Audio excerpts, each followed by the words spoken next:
It's pretty safe to say that the NP-01S wireless is one of my favorite releases this year. There are some firmware changes compared to the VAXEE wireless, so the performance is going to be interesting for me, but overall it's a standard VAXEE mouse, so you kind of know what to expect. The clicks are going to be very nice and light, easy to actuate, very good to spam. Side buttons feel nice, the scroll wheel has very tactile steps, and the feet are fairly decent. But let's go ahead and check out the performance. The NP-01S wireless is still using the same components as the VAXEE wireless did, and it performs very well with its two modes, so the standard mode has about 0.5 milliseconds more latency than the CA13C, and the competitive mode is then again faster than the CA13C. And quickly moving over to click latency, the lowest debound setting on this VAXEE wireless mouse is 2 milliseconds, and with that we get a latency of 3.44 milliseconds. Now the NP-01S wireless actually has lift-off detection, which can be a very good thing in fighting slam clicking, and this might actually enable VAXEE to go for a 0 milliseconds debounce in the future, and with that we would have about 1.44 milliseconds of click latency.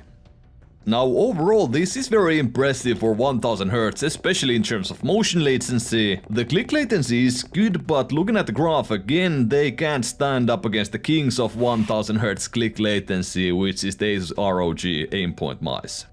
Other than that, the implementation is basically perfect from VAXEE, so there are no issues with polling stability and no outliers whatsoever in any X-count tests.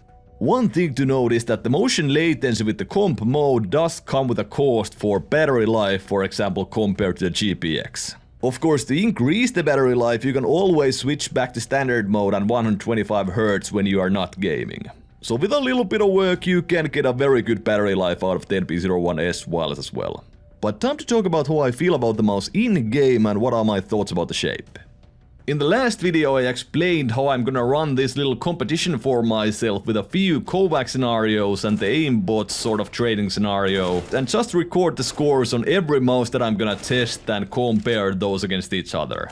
And with the NP-01S I pretty much broke all the records that I made with the Stormbreaker or with any previous mice.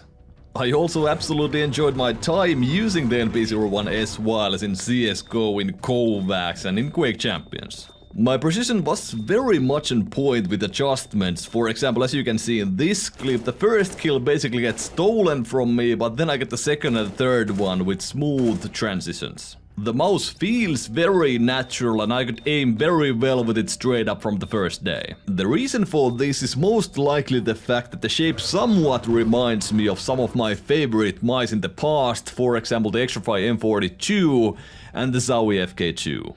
And when we compare these mice, the size is fairly similar, but the overall curvature on the mouse makes it feel very unique compared to those two mice. That combined with the fact that the hump is also more towards the back on the NP-01S.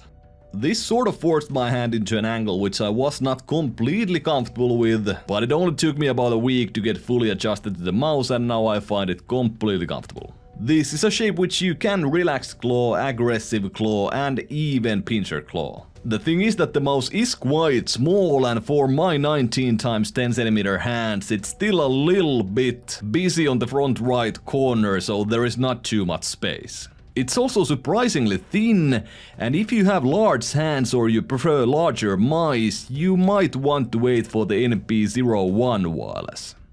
So the mouse is for sure one of my favorites, and I do like the fact that VAXEE always has their own spin on the mice, so these do not feel like exact clones. Although the NP-01S is pretty much a mix between the S2 and the FK2 with just a VAXEE twist. One thing to note is that some users have had some build quality issues with the NP-01S, as VAXEE stated on their tweet, where basically pressing this spot on the right side of the mouse makes a popping sound. I'm not sure if you can hear it on camera, it's somewhat silent.